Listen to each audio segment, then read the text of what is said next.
Hello friends, मैं आशीष स्वागत करता हूं आपके अपने यूट्यूब चैनल पर। फ्रेंड्स, जैसा कि आपको पता है कि इसमें जो अंकित सर का मॉक टेस्ट आता है उस मॉक टेस्ट का हम लोग सोल्यूशन करते हैं। ठीक है, इससे पहले हमने एसएससी जीडी के मॉक टेस्ट को सॉल्व कर दिया है, जिसमें आपके 20 मैथ के सवाल आते हैं। मतलब 20 मैथ के सवाल को हमने सॉल्व करा दिया है। इस वीडियो में हम लोग यूपी पुलिस कांस्टेबल का जो आपका री एग्जाम होने वाला है, इसमें जो मैथ के जो 20 सवाल हैं उसे सॉल्व करेंगे। ठीक है, इससे पहले भी इसके जितने भी मॉक टेस्ट आए हुए हैं सारे मॉक टेस्ट को हम सॉल्व कराते हैं। ठीक है, इसका प्लेलिस्ट भी बना हुआ है। अगर आपको कोई भी मॉक टेस्ट में दिक्कत होगा मैथ के क्वेश्चन में तो आप वहाँ से जाकर चेकआउट कर सकते हैं। देखिए, अगर आपको एसएससी जीडी वाला वीडियो अगर नहीं देखे हैं तो उसे भी जाकर जरूर देखिएगा, क्योंकि अगर आप दोनों में से किसी का भी तैयारी कर रहे हैं, अगर आपका यूपी पुलिस का एग्जाम आगे आने वाला है तो आप एसएससी जीडी का भी मॉक टेस्ट लगाइए, क्योंकि इसके मैथ का लेवल और इसका मैथ का लेवल लगभग सेम है। दोनों में सेम क्वेश्चन पूछे जाएंगे, तो आपको दोनों को लगाना चाहिए। जितना आप प्रैक्टिस कीजिएगा, अगर आपका सिलेबस कंप्लीट है तो जितना आप क्वेश्चन पर प्रैक्टिस कीजिएगा आपके लिए उतना बेहतर होगा। ठीक है, तो हम इसमें एसएससी जीडी का करा दिए हैं। अगर आपने वीडियो नहीं देखा है तो उसे भी जाकर जरूर देखिएगा। और इसमें देखिए, हम यूपी पुलिस कांस्टेबल के मैथ को सॉल्व करेंगे। ठीक है, तो पूरा वीडियो जरूर देखिएगा। अगर आपको वीडियो अच्छा लगेगा तो ये शेयर भी जरूर कीजिएगा, ताकि और लोगों के पास भी पहुंच सके। देखते हैं इसमें किस प्रकार से प्रश्न पूछे गए हैं। तो देखिए, ये है 26 मई 2024, आज ही के दिन आया है। ठीक है, तो 26 मई 2024 आपके एग्जाम में जो है 2 घंटे का समय मिलता है, जिसमें 150 प्रश्न रहते हैं। लगभग 20 सवाल मैथ का रहता है, 55 रीजनिंग का रहता है। ठीक है, 37 अगर हिंदी का रहता है और 38 जो होता है हमारा 38 तो जीके रहता है। तो ये टोटल आपका मतलब कंप्लीट इतना क्वेश्चन पूछा जाता है आपके यूपी पुलिस एग्जाम में, जो कि टोटल मिलकर कितना आता है 150 जोड़िएगा तो 150 आएगा। ठीक है, 55, 20, 75, 37, 38, 75, इसमें आपको 2 घंटे का समय मिलता है। तो जितना आप मैथ को फास्ट कीजिएगा, क्योंकि इसमें रीजनिंग थोड़ा लेवल का पूछा जाता है। ठीक है, मतलब लगभग 10 सवाल के आसपास आपका रीजनिंग में अच्छा क्वेश्चन पूछा जाता है, तो उसमें आपका टाइम भी बहुत ज़्यादा जाता है। तो आप इसमें 20 में 20 कर सकते हैं मैथ में। रीजनिंग में आपको अच्छा स्कोर करने के लिए इसे टाइम देना पड़ेगा, तो जितना आप मैथ में टाइम बचाइएगा उतना आपके लिए ही बढ़िया होगा। तो देखिए किस प्रकार से हम सॉल्व करेंगे। आप उस मेरे जो अप्रोच है उस अप्रोच को फॉलो कीजिएगा तो आपका टाइम बचेगा, और ये टाइम जो आपके एसएससी जीडी में भी काम आएगा, क्योंकि उसमें तो बहुत कम टाइम मिलता है। तो आपको मैथ और रीजनिंग में ही अच्छा स्कोर कीजिएगा, तब जाकर आप मेरिट बना पाइएगा। तो चलिए अब हम इसमें देखते हैं किस प्रकार से क्वेश्चन पूछे गए हैं। तो क्वांटिटेटिव एप्टीट्यूड मतलब न्यूमेरिकल एंड मेंटल एबिलिटी को चूज कर लिए। अब देखिए इसमें पहला क्वेश्चन क्या है। क्वेश्चन नंबर 1 कह रहा है कि 300 से 400 के बीच की ऐसी संख्याओं का योगफल कितना होगा जिन्हें 6, 12 और 16 से विभाजित करने पर कोई शेषफल नहीं बचेगा। ठीक है, तो देखिए क्वेश्चन जो है पहले लिख लेते हैं। कह रहा है 6 है, 12 है और 16 से विभाजित करने पर हमारा शेषफल नहीं बचना चाहिए। ठीक है, तो पहले इनका हमें एलसीएम निकालना पड़ेगा कि सबसे छोटी ऐसी कौन सी संख्या होगी जो कि 6, 12 तथा 16 तीनों से विभाजित होगी। तो इसका एलसीएम क्या हो जाएगा, तो इसे तोड़िए। तो इसको क्या लिखेंगे, 4 × 4, 12 घटाने के लिए 4 है, 3 से गुणा कर देंगे तो 12 कट जाएगा। 6 देखिए 3 इसमें 2 है तो 6 हो जाएगा, यानी कि यही जो हो जाएगा हमारा एलसीएम हो जाएगा। ठीक है, तो 4 × 4 = 16 दिया 48। देखिए 48 एक ऐसी छोटी संख्या है जिसे 6, 12 और 16 तीनों से विभाजित है। तो हमें संख्या कौन सी लानी चाहिए, 300 और 400 के बीच संख्या लाना है। तो देखिए 48 में जैसे ही हम 5 से गुणा करेंगे तो 5 से गुणा करेंगे कितना हो जाएगा। देखिए 5 से गुणा करेंगे तो कितना होता है, देखिए 8 × 5 = 40। ठीक है, 5 × 4 = 20, 20 और 4 = 24। तो ये तो 300 के बीच आया नहीं, तो ये तो हमारा होगा नहीं। तो 48 में हमें कितना 6 से भी गुना करने पर नहीं होगा। 48 में हमें पहले 7 से गुना करना पड़ेगा, क्योंकि 6 से गुना करेंगे तो कितना हो जाएगा 288 हो जाएगा। तो 7 × 8 = 56, 7 × 8 = 56, 7 × 4 = 28, 28 और कितना 28 और 5 = 33, यानी कि पहली संख्या मिल गई हमारे पास 336। दूसरी संख्या क्या मिलेगी, तो 48 × 8 करना पड़ेगा। तो 8 × 8 = 64, 8 × 4 = 32 और 6 = 38, 2 संख्या मिला। अब अगली संख्या से जैसे ही हम गुना करेंगे तो वो संख्या जो हो जाएगी 400 से अधिक हो जाएगी, जबकि हमें 300 और 400 के बीच में ही संख्या चाहिए। तो दोनों का योगफल कितना हो जाएगा, 6 और 4 10, 8 × 3 = 11 और 1 12, 3 3 6 और 1 7, यानी कि दोनों का योगफल कितना प्राप्त हो गया 720 प्राप्त हो गया, जो कि ऑप्शन नंबर ए में दिया। तो ऑप्शन ए जो हो जाएगा इस क्वेश्चन का राइट आंसर हो जाएगा। ठीक है, उम्मीद करता हूँ समझ में आ गया होगा। अब देखिए next question number 2। Question number 2 करें कि एक परीक्षा में एक छात्र को पास होने के लिए अधिकतम अंकों का एक मिनट रुकिए। देखिए एक परीक्षा में एक छात्र को पास होने के लिए अधिकतम अंकों का 35% प्राप्त करना होता है। ठीक है, एक छात्र ने 70 अंक प्राप्त किया और 70 अंक से फेल हो गया, तो परीक्षा में अधिकतम अंक कितना है। देखिए पहले तो 35% अगर वो लाएगा तो वो परीक्षा में पास होगा। उसने 70 अंक लाया और इसे 70 अंक ला देता तो वो पूरा पास हो जाता, क्योंकि 70 अंक से ही फेल हो रहा है। यानी कि 35% बराबर किसके है, तो 140 के, यानी कि 140 नंबर लाने पर जो परीक्षा में पास किया जा सकता है। तो हमारा टोटल मार्क्स कितना 100% का मार्क्स होगा। तो ये इसका मान हमसे पूछा जा रहा है। तो ये इसका कितना गुना है, तो कहिएगा 4 गुना है। तो इसमें भी हम लोग 4 से गुना कर देंगे तो कितना हो जाएगा, 400 नंबर का जो है अधिकतम मार्क्स है, जो कि ऑप्शन नंबर सी में है। तो ऑप्शन सी जो हो जाएगा इस क्वेश्चन का राइट आंसर हो जाएगा। ठीक है, अब देखिए नेक्स्ट क्वेश्चन, क्वेश्चन नंबर 3।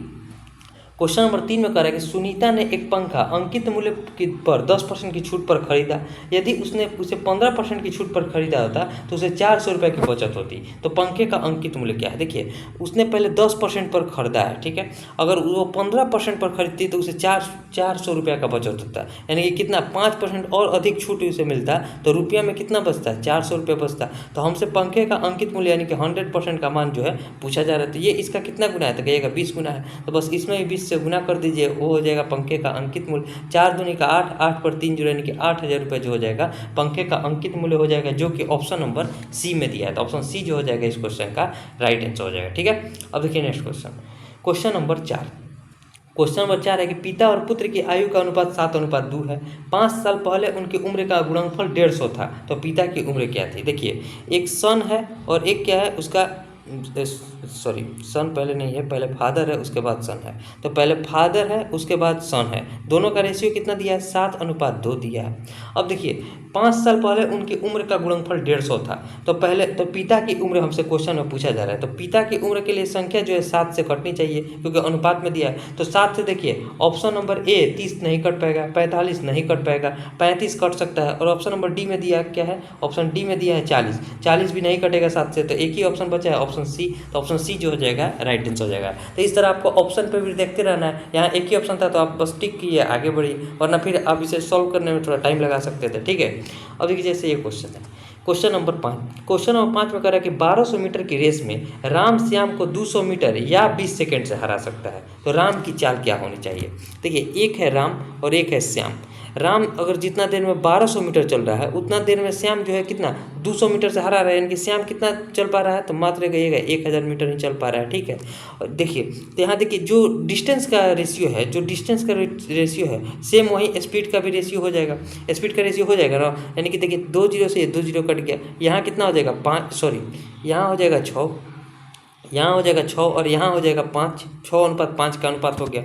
या फिर देखिए जो स्पीड का रेशियो होता है उसके जस्ट अपोजिट टाइम का रेशियो होता है, यानी कि टाइम का रेशियो क्या हो जाएगा 5 से 6 हो जाएगा। यहाँ 1 सेकंड से हरा रहा है, 1 सेकंड से हरा रहा है, क्वेश्चन में कह रहा है कि 20 सेकंड से हराया जा रहा है।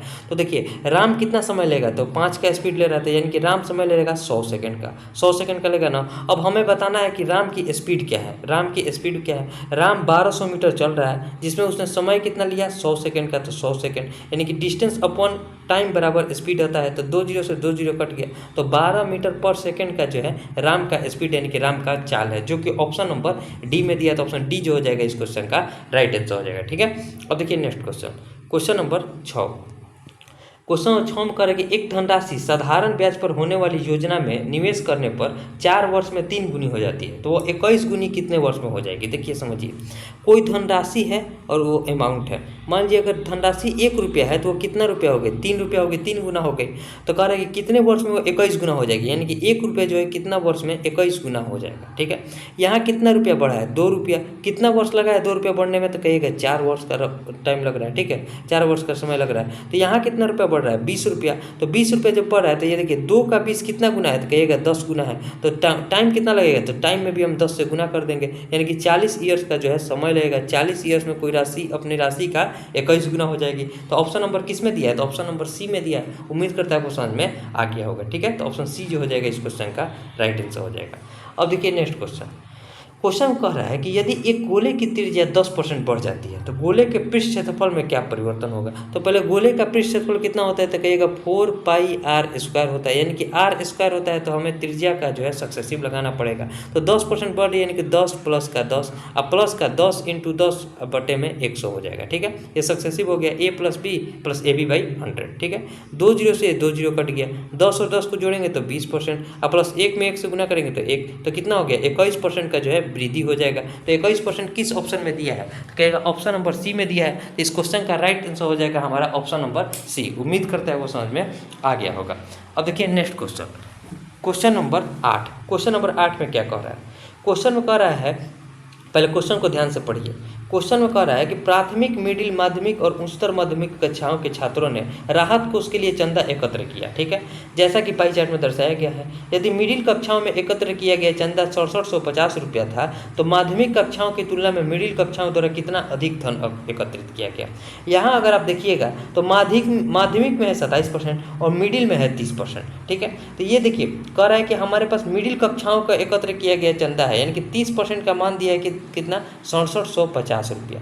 तो ये देखिए क्वेश्चन में कह रहा है कि माध्यमिक कक्षाओं की तुलना में मिडिल कक्षाओं द्वारा कितना धन एकत्रित किया गया।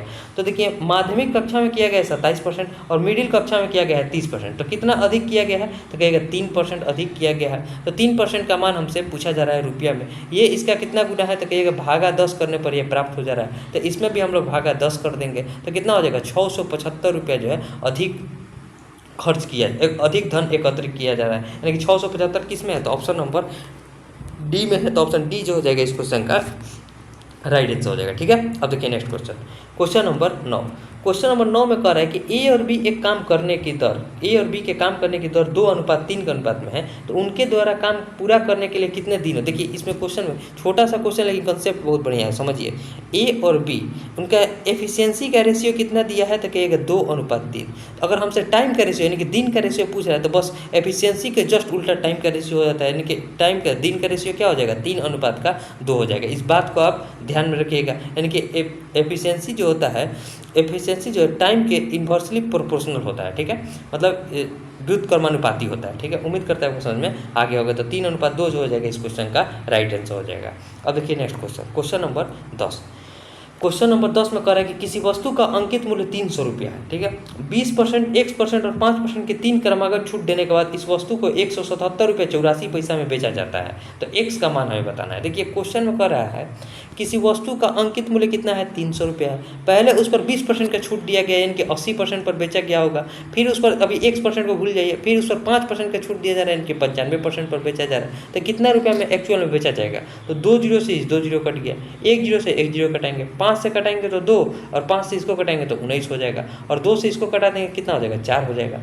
अब देखिए 19 चौक 76, 76 में हमें 3 से गुना करना पड़ेगा। गुना कीजिए, 3 छक 18, 3 सात 21, 21 और 1 22, 228 रुपये में बेचना होता। लेकिन एक और छूट दिया जा रहा है, क्योंकि 3 छूट दिया जा रहा है, यहाँ तो 2 हम तो कर लिए, लेकिन एक और छूट दिया जा रहा है क्या, तो 228 में न बेचकर वस्तु को बेचा जा रहा है 177 रुपया 84 पैसा में। यानी कि कितना का छूट दिया जा रहा है, तो घटाइए 0.16 हो जाएगा, क्योंकि यहाँ 84 है। अब 7 में से 7 गया 0, 22 में से 11 गया, कितना बचा 11, यानी कि 110 रुपया 16 पैसा का छूट दिया जाए। सॉरी 177 है, यहाँ 177 है, तो 22 में से 17 गया कितना 50, केवल यहाँ 5 बचेगा, यहाँ कुछ नहीं होगा। ठीक है, इतना का छूट दिया जा रहा है किस पर, तो इस 228 पर छूट दिया जा रहा है, और गुना 100। ठीक है, अब यहाँ देखिए 2 जीरो से इस 2 जीरो पॉइंट को हटा दीजिए, पॉइंट कटा देंगे, 4 से इसको कटाएंगे तो 4 पंजे 20, 4 पंजे 20, यहाँ 2 8 4 7 28, 4 से इसको कटाएंगे तो किससे कटेगा, तो कहिए 12 चौक 48, 2 1 5 हो जाएगा, यहाँ 4 5 20 और 4 चौक 16, 19 से इसको कटाएंगे तो 3 और 19 से इसको कटाएंगे तो 19 छक्का 114, 19 छक्का 114, 11 4 19 छक्का 114, फिर 3 से इसको कटा दीजिए, किससे हो जाएगा 22%। यानी कि जो X% का छूट दिया जा रहा है उसका मान कितना निकल कर आ गया, 22% निकल कर आ गया, जो कि ऑप्शन नंबर ए में दिया है। उम्मीद करते हैं आपको समझ में आ गया होगा। देखिए क्या किया है इसमें, पहले 2% का जो छूट दिया है मान हमारे पास, उससे निकालने पर हमें प्राप्त हो रहा है 228 रुपया, लेकिन वस्तु को 228 में न बेचकर 177 रुपये 84 पैसा में बेचा जा रहा है, तो और 50 रुपये 16 पैसा का छूट दिया जा रहा है। उसी का मान 228 पर कितना परसेंटेज के बराबर होगा, तो 22% के बराबर होगा, जो कि ऑप्शन नंबर ए में दिया है। तो ऑप्शन ए जो हो जाएगा इस क्वेश्चन का राइट आंसर हो जाएगा। ठीक है, अब देखिए नेक्स्ट क्वेश्चन। अब इसमें हम आपको बार बार बताते हैं कि इसमें एक बार टाइम लीजिए, लेकिन सही करने का प्रयास कीजिए। इसमें देखिए क्या है, पहले 3/4 है तो 3/4 लिख लेंगे, फिर माइनस में 1/4 है, और भागा पहले का क्रिया होता है तो क्या लिखेंगे, तो यहाँ लिख लीजिएगा। देखिए इसको कटा देंगे तो 2 से 2 कट जाएगा, यानी कि 1/10 बचेगा, तो सीधे यहाँ हम 1/10 लिख दीजिए। ठीक है, फिर भागा का साइन है तो भागा का साइन लिख देंगे, फिर इसको सॉल्व कीजिए। 3/4 है और भागा में देखिए फिर का क्रिया है, तो पहले इसमें देखिए कुछ कट है तो 3 से 3 कट गया, यानी कि यहाँ बचा 2/5 बचा, तो 2/5 लिख लेंगे। अब देखिए अब इसको सॉल्व कीजिए, यहाँ हो जाएगा 3/4 अब माइनस का 1/4 और गुना का ऊपर में 10 हो जाएगा, ठीक है। और फिर भागा में जो दिया है यहाँ 3/4 और गुना का 5/2 हो जाएगा, 5/2 हो जाएगा। अब जो कट रहा है उसे कटाइए, जो नहीं कट रहा है उसे छोड़ देंगे, ठीक है। तो यहाँ देखिए, यहाँ देखिए 3/4 बचा है और माइनस यहाँ 10/4 बचा है। इसको छेड़छाड़ मत कीजिए क्योंकि दोनों के नीचे में 4 है, तो 10 में से 3 गया, कितना बचा? तो कहिएगा यहाँ बच गया -7/4। भागा को गुना में चेंज कर देंगे, 4 दूनी का 8 ऊपर चला जाएगा और 5 3 15 नीचे आ जाएगा, ठीक है, नीचे आ जाएगा। अब इसको सॉल्व कीजिए, जो कट रहा है उसे कटाएंगे। तो इसमें देखिए 4 से इसको कटाएंगे तो कितना हो जाएगा 2, यानी कि ऊपर में बचा -14 तो -14 लिखेंगे और नीचे में केवल 15 बचा है तो 15 लिख देंगे, यानी कि -14/15 जो हो जाएगा। यहाँ आप सोचिएगा कि इसको हम डायरेक्ट ऊपर पहले भागा किया होगा फिर गुना करें, क्योंकि ये ब्रैकेट में है इसलिए डायरेक्ट 4 दूनी का 8 ऊपर में लिखे हैं और 5 3 का 15 नीचे में लिखे हैं। तो इसका राइट आंसर निकल कर आ गया -14/15, जो कि देखिए ऑप्शन नंबर ए में दिया है। तो ऑप्शन ए जो हो जाएगा इस क्वेश्चन का राइट आंसर हो जाएगा, ठीक है। तो बोर्ड मार्क्स में आप स्टेप वाइज चलिएगा तो आपसे क्वेश्चन भी गलत नहीं होगा और एक बार में आप सटीक आंसर तक पहुंच सकते हैं, ठीक है। अब देखिए next question number 12। Question number 12 में बस इसका इकाई अंक बताना है। बहुत बढ़िया क्वेश्चन है। देखिए 2 के पावर 5 है, 2 के पावर 5 लिख लेते हैं। फिर 2 कितना है, 25 के पावर 2 है तो 25 का स्क्वायर है तो 25 का स्क्वायर लिख लेंगे। फिर 3 के पावर 7 है। अब इसे सॉल्व कीजिए। इसे जब सॉल्व करेंगे तो 2 के पावर 5 को क्या लिख सकते हैं, तो 32 लिख सकते हैं ना, तो 32 हो जाएगा। 25 यहाँ इकाई अंक 5 है तो यहाँ इकाई अंक के हिसाब से 5 आएगा ही आएगा। यहाँ भी कुछ संख्या होगी, यहाँ 5 आएगा इकाई अंक के स्थान पर। 3 के पावर 7 को तोड़ना सीखिए। इसको हम क्या लिख सकते हैं, तो कहिएगा 3 के पावर 4 और गुना का 3 के पावर 3 लिख सकते हैं ना। अब देखिए 32 का इकाई अंक क्या है, 2 है।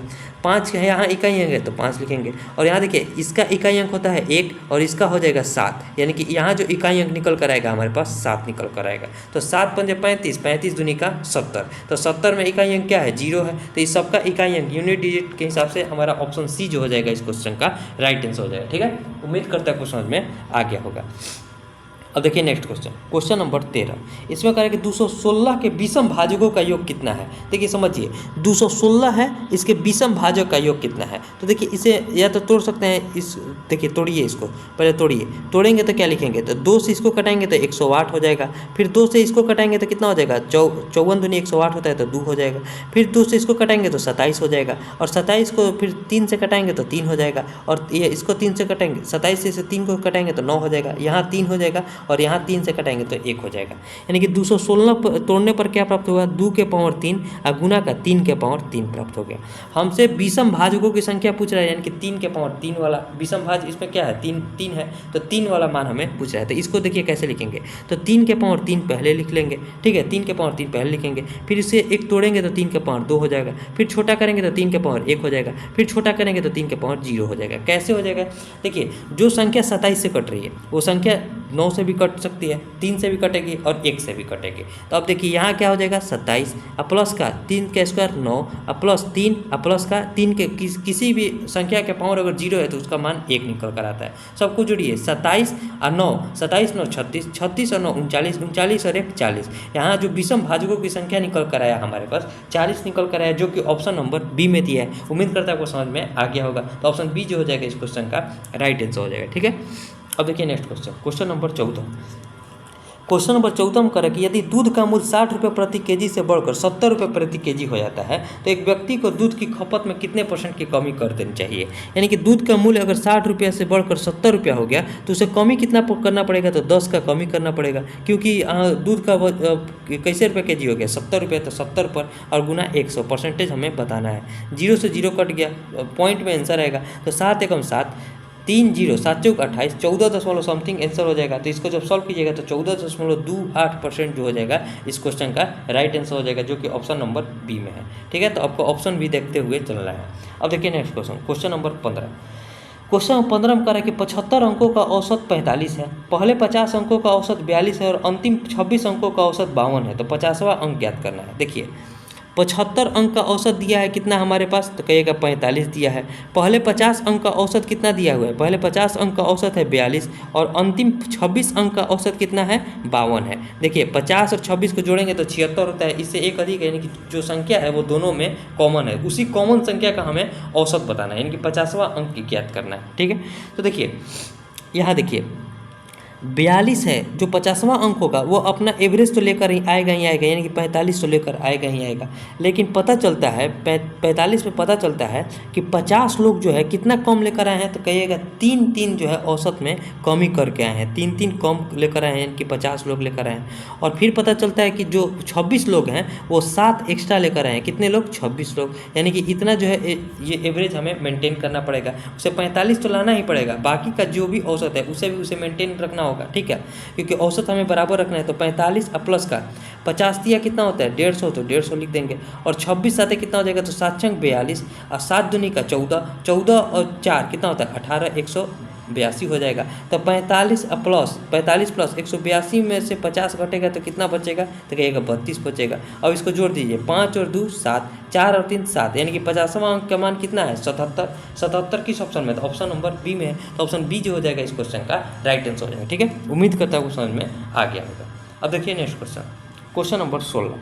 क्वेश्चन नंबर 16 में कह रहा है कि दो संख्या ए और बी का अनुपात दिया है 5:8। यदि ए और बी प्रत्येक में 5 जोड़ा जाता है तो अनुपात 2:3 हो जाता है। तो ए और बी में अंतर बताना है। देखिए, एक ए है और एक बी है, इनका अनुपात दिया है कितना? 5:8 दिया है, ठीक है, 5:8 दिया है। अब इन प्रत्येक में कुछ जोड़ा जाता है जिससे उनका औसत कितना हो जाता है? 2:3। तो दोनों में बराबर संख्या जोड़ी जाती है, यानी कि दोनों का अंतर तो बराबर होना चाहिए था। यहाँ अंतर है 3 का और यहाँ अंतर है 1 का। तो बराबर करने के लिए इसमें 3 से गुना करना पड़ेगा और इसमें 1 से गुना करना पड़ेगा। तो यहाँ क्या हो जाएगा? 5:8 और यहाँ 3 से गुना करेंगे तो 3 दूनी का 6, 3 3 के 9 हो जाएगा। अब देखिए, 5 से 6 बढ़ा तो 1 बढ़ा, 8 से 9 बढ़ा तो 1 बढ़ा, यानी कि अब जो है बराबर रूप में बढ़ रहा है, यानी कि 1 का मान संख्या में कर रहा है कि 5 बढ़ाया जा रहा है। तो दोनों के बीच अंतर कितना है? तो कहेगा 3। तो 3 का मान हमसे पूछा जा रहा है, तो 1 का मान 5 है तो 3 का मान कितना हो जाएगा? 5 से 15 हो जाएगा। तो दोनों के बीच अंतर है 15, जो कि ऑप्शन नंबर बी में। तो ऑप्शन बी जो हो जाएगा इस क्वेश्चन का राइट आंसर हो जाएगा, ठीक है। उम्मीद करता है वो समझ में आ गया होगा। अब देखिए next question number 17। Question number 17 में करेगा 80 किलोमीटर प्रति घंटा की गति से चलती है रही यात्री गाड़ी मालगाड़ी के स्टेशन छोड़ने के 6 घंटे बाद रेलवे स्टेशन छोड़ती है, ठीक है, और 4 घंटे में उससे आगे निकल जाती है। तो मालगाड़ी की गति बताइए। देखिए, बहुत बढ़िया क्वेश्चन है। कह रहा है कि 80 किलोमीटर प्रति घंटा की रफ्तार से चल रही है रेलगाड़ी। 6 घंटे पहले जो रेलगाड़ी चली है, मालगाड़ी चल रही है, उसे जो है 4 घंटे में, उसे अगले 4 घंटे में उसे मतलब पीछे कर देती है। यानी कि अगर देखा जाए तो 80 किलोमीटर के हिसाब से 4 घंटे में जो एक्सप्रेस ट्रेन है हमारे पास, जो यात्री गाड़ी है, वो कितना किलोमीटर गई होगी? तो 320 किलोमीटर। यही 320 किलोमीटर देखिए यहाँ पार कर रही है, तो मालगाड़ी भी 320 किलोमीटर की डिस्टेंस को तय की होगी, ठीक है। तो मालगाड़ी लेकिन टाइम ज़्यादा ले रही है, तो मालगाड़ी 320 किलोमीटर को चल रही है। एक तो इससे देखिए 4 घंटे बाद मिल रही है और 6 घंटे पहले निकली थी, यानी कि 6 और 4 10 घंटा जो है वो टाइम ली रही है। इस 320 किलोमीटर को उसने तय करने में 10 घंटे का समय लिया। यही जो हो जाएगी हमारे पास मालगाड़ी का जो हमारा स्पीड हो जाएगा। देखिए, ये उसने डिस्टेंस तय किया और ये इतना उसने टाइम लिया। 10 घंटा कैसे ले रहे हैं आपको बताते हैं। देखिए, मालगाड़ी के जो यहाँ 10 घंटा कैसे टाइम आया, एक तो उसने 6 घंटा पहले जो है एक्सप्रेस ट्रेन जो यात्री गाड़ी थी उससे 6 घंटा पहले रेलवे स्टेशन छोड़ती है और अगले 4 घंटे बाद मिलती है, यानी कि टोटल 10 घंटे का उसने समय लिया। तो 10 घंटे का समय लिया तो ये जो हो जाएगा डिस्टेंस अपॉन टाइम बराबर स्पीड निकल कर आ जाएगा, जो कि हमारे पास मालगाड़ी का स्पीड कितना हो जाएगा? 32 किलोमीटर प्रति घंटा का, जो कि ऑप्शन नंबर ए में है। तो ऑप्शन ए जो हो जाएगा इस क्वेश्चन का राइट आंसर हो जाएगा, ठीक है। अब देखिए नेक्स्ट क्वेश्चन नंबर 18। क्वेश्चन में 18 कर रहा है कि एक आयत की लंबाई इसकी चौड़ाई की 5 गुनी है। यदि आयत का क्षेत्रफल 3125 है तो आयत की लंबाई ज्ञात करें। सेम क्वेश्चन आपका जो है इसमें SSC GD के आज ही वाले मॉक टेस्ट में पूछा गया है, सेम क्वेश्चन है। तो यहाँ हमको आंसर भी याद है, लेकिन आपको समझा देते हैं। लंबाई जो है चौड़ाई की 5 गुनी है, दोनों का गुणनफल कितना हो जाएगा? तो कहिएगा 5x × 1x, यानी कि x बराबर मान कितना दिया है? तो कहिएगा 3125 दिया है, ठीक है। 5 से इसको कटेंगे तो 625 से कटेगा, यानी कि x स्क्वायर बराबर आ गया 625, x स्क्वायर बराबर आ गया 625। तो x का मान किसके बराबर हो जाएगा? कहिएगा 625 का वर्ग कितना होता है? तो 25 होता है, तो 25 का मान आ गया, ठीक है। हमसे लंबाई का मान पूछा जा रहा है, यानी कि 5x का मान पूछा जा रहा है। तो 5 में हम लोग 25 से गुना कर देंगे, 25 × 5 बराबर कितना हो जाएगा? तो कहिएगा 125 सेंटीमीटर। तो लंबाई का मान किसके बराबर हो जाएगा? तो ऑप्शन नंबर सी के बराबर हो जाएगा। तो ऑप्शन सी जो हो जाएगा इस क्वेश्चन का राइट आंसर हो जाएगा, ठीक है। अब देखिए नेक्स्ट क्वेश्चन नंबर 19। क्वेश्चन 19 में यहाँ तक आपको क्लियर दिख नहीं रहा होगा, लेकिन समझिए। क्वेश्चन में करेंगे 2020 में अर्थशास्त्र का चयन करने वाले छात्रों का शारीरिक शिक्षा का चयन करने वाले छात्रों से अनुपात क्या होगा? 2020 वाला रेड वाला है, ठीक है, 2020 वाला रेड वाला है और 2021 है वो हमारा ब्लू वाला है। तो इसमें 2020 में पूछ रहा है। तो अर्थशास्त्र देखिए, अर्थशास्त्र ये है और ये जो है हमारे पास शारीरिक शिक्षा है। तो देखिए अर्थशास्त्र में अगर देखिएगा ध्यान से तो यहाँ कितना दिया है अर्थशास्त्र में, यहाँ कुछ दिख नहीं रहा ध्यान से। अगर अर्थशास्त्र देखिए, हो सकता है गलत भी हो जाए, इकोनॉमिक्स है एगो फिजिकल मतलब एजुकेशन के रूप में है। तो इकोनॉमिक्स वाला में दिया है 25, ठीक है 25 है ना। यहाँ देखिए 10 20 30 40 25, यहाँ क्लियर दिख नहीं रहा है, इसे सबमिट होने दीजिए, फिर उसके बाद हम लोग देख लेंगे, ठीक है। देखिए यहाँ क्लियर दिख ही नहीं रहा है, ये तो दिख रहा है कि ये है 125, ठीक है। और ये हमारे पास शायद 50 10 20 30 40 50 60 70 पता नहीं कितना है, 75 है। देखिए ये 75 है, सॉरी यहाँ जो है ये क्लियर दिख नहीं रहा है, ये जो है हमारे पास 75 है। अब इसका देखिए रेशियो कितना हो जाएगा, तो 25 3 75, 25 5 125। सिंपल क्वेश्चन है, केवल देखना था। तो 3:5 जो हो जाएगा इस क्वेश्चन का राइट आंसर हो जाएगा। अगर ये गलत भी होता है तो देखिए क्लियर उतना दिख नहीं रहा है, लेकिन 75 है, ये 125 है, इतना तो दिख रहा है, ठीक है। आपको तो वीडियो में और नहीं दिख रहा होगा, तो सबमिट होने के बाद हम लोग चेक कर लेंगे। वैसे अगर इतना क्लियर दिख रहा है 3:5 ही इसका जो है राइट आंसर हो जाएगा। अब देखिए next question and last question, question number 20। Question number 20 में कह रहा है, क्वेश्चन नंबर 20 में हमसे कह रहा है कि 250 रुपये अधिक कमाने वाले व्यक्तियों का परसेंट कितना है। तो 250 से कम कितने हैं 26, टोटल लोग कितने हैं 50, तो परसेंटेज हमें बताना है। तो देखिए 50 लोग टोटल है और 250 से कम कितने कमा रहे हैं 26 लोग, तो टोटल 250 से अधिक कितने कमा रहे हैं 24 लोग कमा रहे हैं। यही जो 24 है 50 का कितना परसेंट है, 24 50 का कितना परसेंटेज है, 50 दूनी का 100, 24 दूनी का 48, यानी कि 48% जो हो जाएगा इस क्वेश्चन का राइट आंसर निकल कर आ जाएगा, जो कि ऑप्शन नंबर ए में दिया है। तो ऑप्शन ए जो हो जाएगा इस क्वेश्चन का राइट आंसर हो जाएगा, ठीक है। हम टोटल 20 क्वेश्चन बना दिए, अब इसे हम लोग सबमिट कर देते हैं। Submit, view result.